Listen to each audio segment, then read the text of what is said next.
Olá a todos e todas, esse é mais uma edição do programa Carta Aberta. Meu nome é Breno Tardelli e eu estarei com vocês nessa oportunidade para entrevistar a professora Raíssa Ribeiro.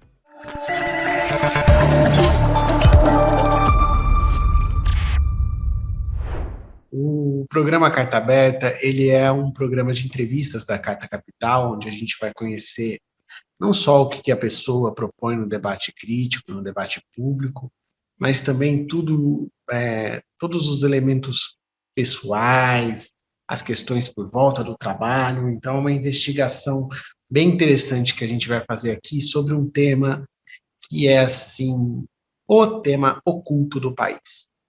Pornografia.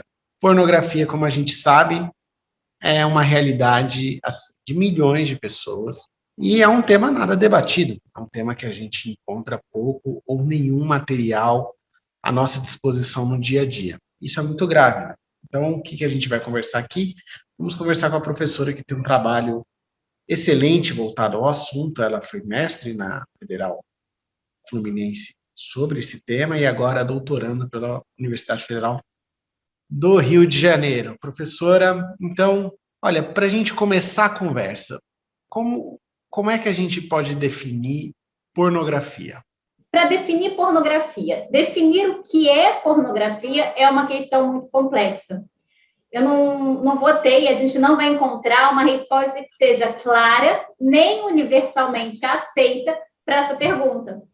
Vão existir várias correntes e vão existir vários posicionamentos tentando definir o que é pornografia. Existem algumas questões que são mais levantadas, como, por exemplo, definir pornografia como material de cunho sexual. Mas não basta ser um material de cunho sexual. Ele tem que ter a intenção de estimular sexualmente o consumidor. E existem aí também algumas características que são clássicas e estilísticas. Por exemplo, a pornografia ela tem a exibição de uma atividade sexual. Eu gosto de frisar que é exibir a atividade sexual, a relação sexual, e não representá-la. É diferente de um filme, por exemplo, ou de uma novela em que pode existir a representação dessa relação. Não, na pornografia a relação está ocorrendo. E eu tenho também narrativas que vão demonstrar a objetificação da mulher. Eu acho que esse é o ponto central, é o ponto auge. Quando eu trabalho com a pornografia, eu delimito esse tema para a chamada pornografia tradicional, convencional, que é a pornografia de massa, que é a pornografia que a gente acessa constantemente, ou que há a possibilidade de acesso nesses sites gratuitos e também pagos, enfim. E aí uma questão muito central e importante quando a gente fala da pornografia é compreender o impacto desses materiais pornográficos na constituição da nossa realidade social. Acredito que a grande maioria das pessoas consiga, mesmo sem definir pornografia de um modo tão aprofundado como você faz, consegue intuir do que a gente está falando, né? Consegue ter uma intuição do que a gente está falando. Só porque você falando me veio à cabeça, né? Uma frase de um juiz norte-americano que dizia mais ou menos assim, olha, eu não sei definir o que é pornografia, mas eu sei reconhecê-la quando eu a vejo. Então, todo mundo tem uma certa noção do que é a pornografia, né? Mas talvez as pessoas não entendam, não compreendam a densidade da problemática desse assunto. E é um tema tão invisível, professora, e você pesquisar isso é tão importante. Eu gostaria de saber por que você decidiu pesquisar esse tema? O que na sua trajetória, como pessoa, como cidadã, você identificou que você ia mover uma pesquisa acadêmica que a gente sabe que é dura, que a gente sabe que é muitas vezes solitária, que a gente sabe que muitas vezes enfim, nos traz uma insegurança, né, na trajetória da nossa vida, até chegar um momento do título. Por que você decidiu pesquisar isso? Você, Raíssa Ribeiro, decidiu pesquisar isso? Eu entrei no mestrado com o objetivo de discutir o discurso de ódio, porque desde a graduação eu já fazia pesquisas sobre liberdade de expressão e discurso de ódio. Sempre me instigou muito aquela questão de saber até onde o que eu posso dizer, até onde eu posso dizer, ou como as minhas palavras podem ferir. Eu não tinha um interesse específico em pesquisar pornografia. Na verdade, o tema foi me apresentado, né? O meu orientador de mestrado, Rodrigo de Souza Costa, que é professor de Direito Penal da UF, é também advogado criminalista, ele me apresentou o tema da pornografia. Ele me propôs, né, como eu queria discutir discurso de ódio, falou, Raíssa, por que você não verifica se a pornografia pode ser enquadrada como uma forma de discurso de ódio? E aí, quando ele me propôs esse tema, eu parei, fiquei olhando para a cara dele, falei, olha, Rodrigo, pode até ser, mas acho que não tem nada a ver, pornografia é liberdade sexual. Ele falou, vamos estudar sobre isso? E aí, quando eu comecei a estudar a fundo o tema, eu mudei totalmente a visão que eu tinha, justamente porque eu não tinha uma visão crítica, eu tinha uma visão do senso comum de quem consumia pornografia sem analisar o que ocorria por trás daqueles materiais. E como é que você relaciona a pornografia com o discurso de ódio? O que é o discurso de ódio? Hoje em dia, a gente fala muito em discurso de ódio, né? Liberdade de expressão não é discurso de ódio, a gente tem essas máximas. Na verdade, o discurso de ódio é uma vertente da liberdade de expressão. O discurso de ódio ele vai exteriorizar ideias, pensamentos, sensações, atos expressivos.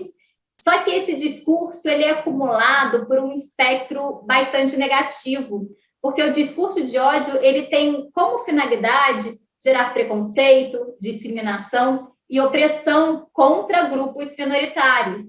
E aí, isso é uma questão muito central, né? Quando a gente está falando de grupos minoritários, eu não estou pensando em quantidade, quantitativo. Grupos minoritários são aquelas pessoas que não têm acesso ao poder político e econômico. E o objetivo do discurso de ódio é fazer com que esses grupos minoritários sejam cada vez mais segregados, que eles continuem nessa sua posição de inferioridade. Quando a gente vai falar de discurso de ódio, eu acho que o ponto central do discurso de ódio é a opressão. Opressão, a ideia de opressão é gerar pressão sobre, ou seja, restringir a capacidade de movimento, restringir a possibilidade de escolhas.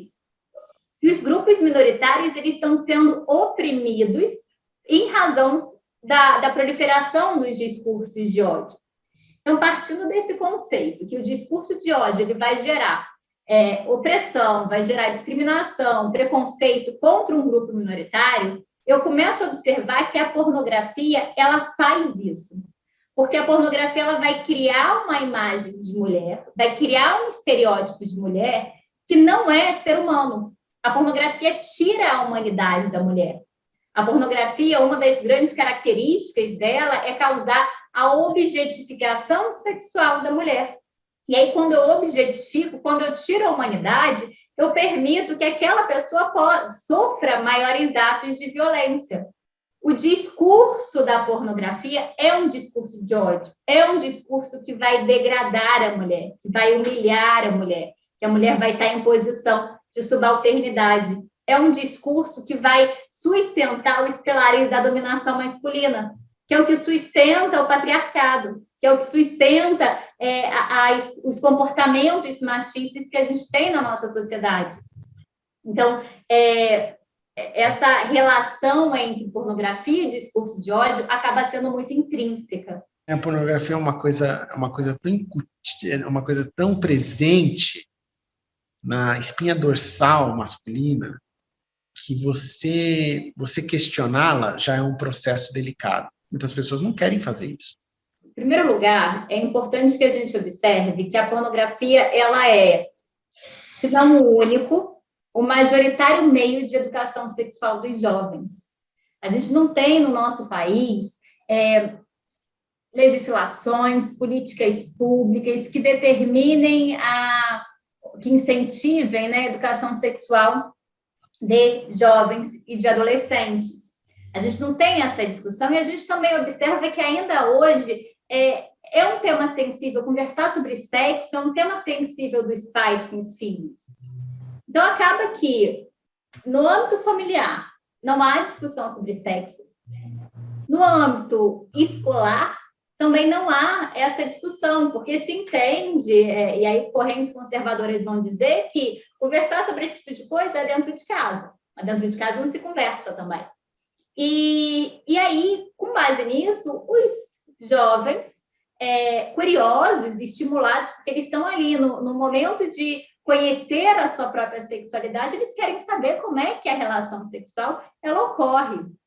E aí a questão é que a pornografia vem ensinando isso para a gente. A pornografia que tem um discurso único, que é um discurso de dominação masculina, a pornografia ela ensina os jovens como eles devem se comportar sexualmente. Bom, pessoal, para a edição desse programa, nós vamos ter Bruna Marcondes Lado fazendo um comentário super especial.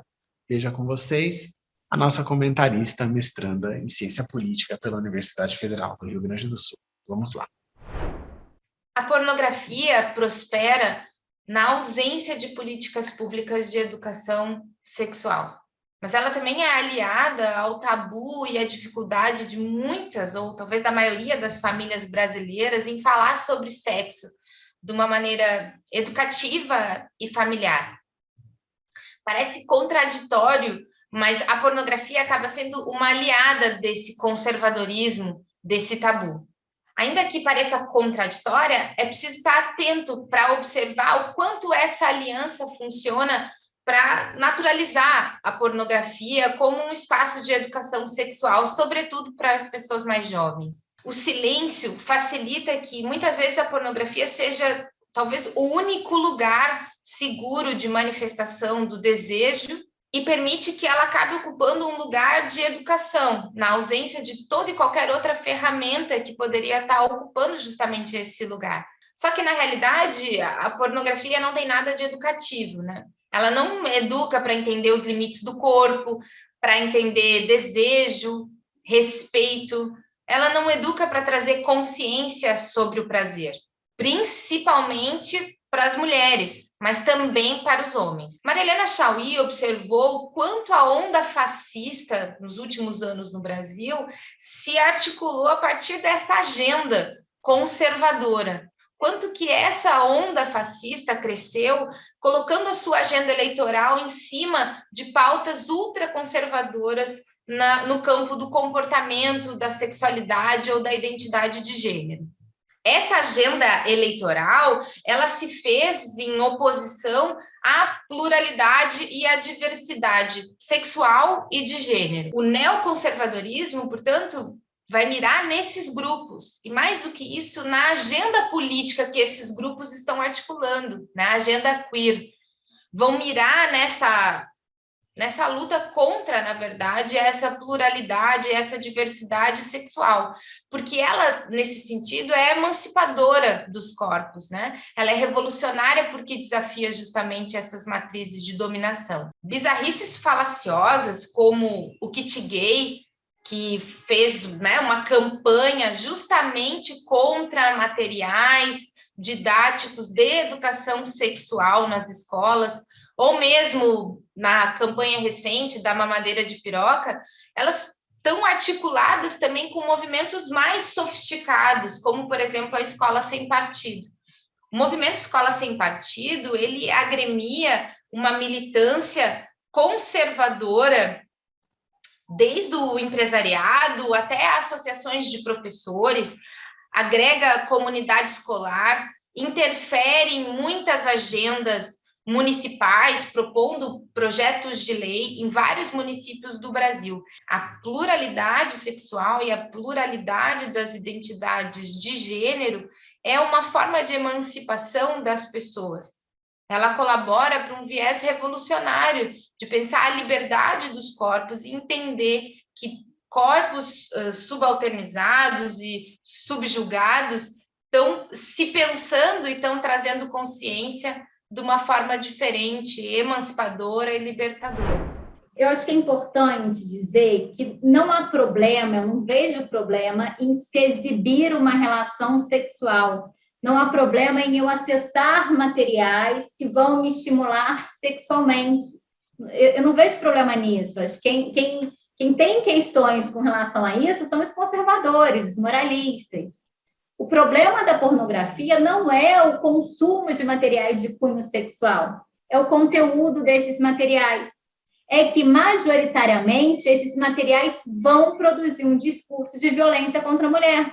O problema não é eu buscar um material que me estimule sexualmente, o problema é esse material gerar violência tanto na sua produção quanto no seu consumo.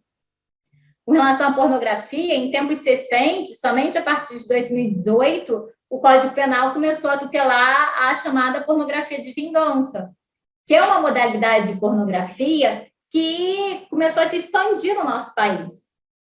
Dentro de relacionamentos, o homem, enfim, o casal gravava aquela relação sexual, às vezes de forma consensual, às vezes de forma não consensual, escondido, e, posteriormente, ao término do relacionamento, ou como forma de manter aquela pessoa naquele relacionamento por motivo de vingança efetiva, a pessoa vai lá e diz ou divulga aquela relação sexual que foi gravada num contexto privado, sem que haja autorização da outra parte.